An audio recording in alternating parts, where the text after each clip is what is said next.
மேல குடுத்திருக்க மாரி எல்லாருக்கும் அவங்க வாழ்க்கையில கண்டிப்பா வந்திருக்கும். நீங்க நினைக்கிறது கரெக்ட் தான். அது வந்து ஆக்னே.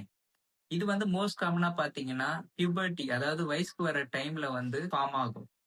ஏன்னா, நம்ம ஹார்மோனல் சேஞ்சஸ் நடக்கும் நம்ம பாடியில.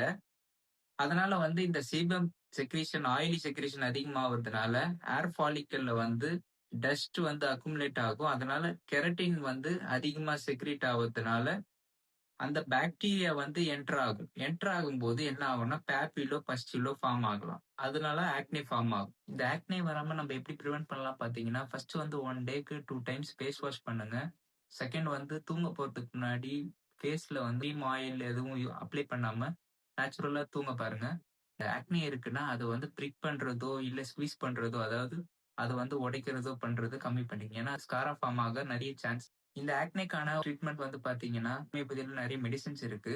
அவங்களோட ஸ்ட்ரெஸ் என்னன்னு கண்டுபிடிச்சு, அதுக்கு நம்ம மெடிசின் தரும்போது, அவங்க இம்யூனிட்டி பூஸ்ட் ஆகுறதுனால, அதுவே ஆட்டோமேட்டிக்கா சரியாயிடும். இந்த ஆக்னி பத்தி உங்களுக்கு டீட்டெயிலா தெரியணும்னா, கீழ டிஸ்கிரிப்ஷன்ல வீடியோ குடுத்திருக்கேன். அத வந்து ஃபுல்லா பாருங்க. அப்பதான் உங்களுக்கு புரியும். ஃபார் மோர் அப்டேட்ஸ் ஃபாலோ பண்ணலாம் ஃபாலோ பண்ணீங்க. Thank you.